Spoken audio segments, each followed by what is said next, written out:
ஓம் சாந்தி. 27/5/2023. முதல் கேள்வி, மாயா ராவணனின் சாபத்தின் விளைவு என்ன?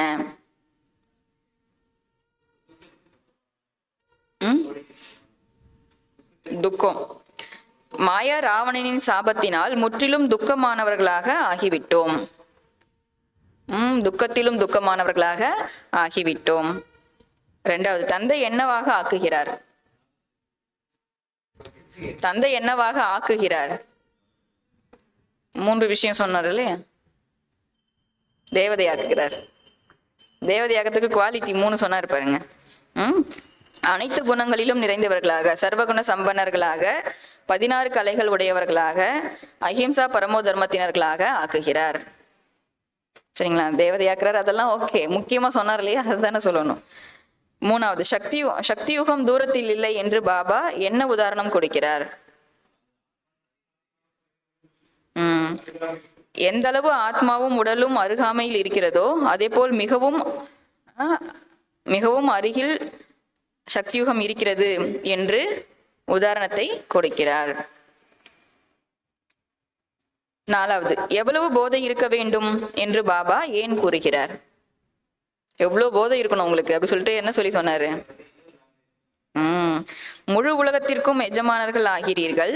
அங்கு வேறு ராஜாக்களின் ராஜ்யம், அதாவது வேறு ராஜாக்கள் ராஜ்யம் செய்ய இருக்க மாட்டார்கள். அங்க இன்னொரு ராஜா ராஜ்யம் செய்யறதுக்கு அங்க இருக்க மாட்டாங்க. எனவே உங்களுக்கு எவ்வளவு போதை இருக்க வேண்டும் என்று தந்தை கூறுகிறார். 5வது, நிரந்தரமாக நினைவு செய்தால் என்ன நடக்கும்?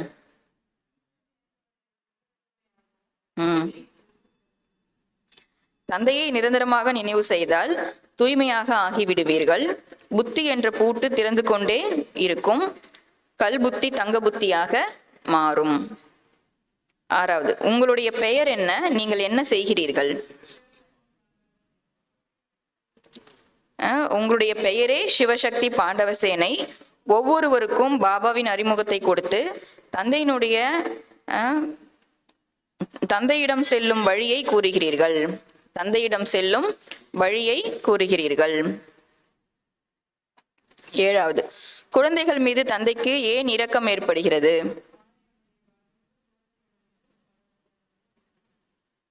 குழந்தைகள் மீது மாயாவின் பாதிப்பு ஏற்பட்டுவிடக் கூடாது என்று தந்தைக்கு இரக்கம் ஏற்படுகிறது.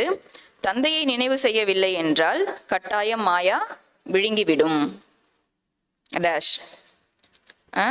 முதல் டேஷ் செய்யக்கூடியவர்கள் துக்கம் அடைகிறார்கள். பாவம் செய்யக்கூடியவர்கள் துக்கம் அடைகிறார்கள். 2வது, பாபா எந்த விதமான டேஷ் சேவை செய்கிறார்?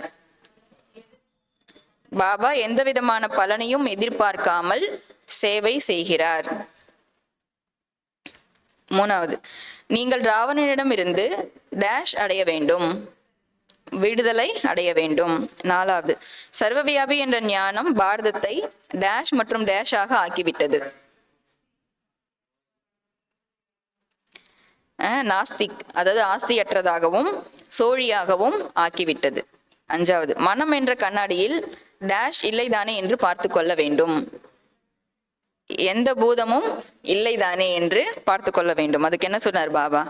நல்ல குழந்தைங்க நாராயணனை மணந்து கொள்வேன்னு சொன்னாங்க. ஆனா அதுக்கு நீங்க என்ன பண்ணணும்? பூதம் இல்லையான்னு பார்த்துக்கோங்க. அப்பதான் உங்களால என்ன பண்ண முடியும்? நாராயணனை மணந்து கொள்ள முடியும். 6வது, பரிபக்குவமாக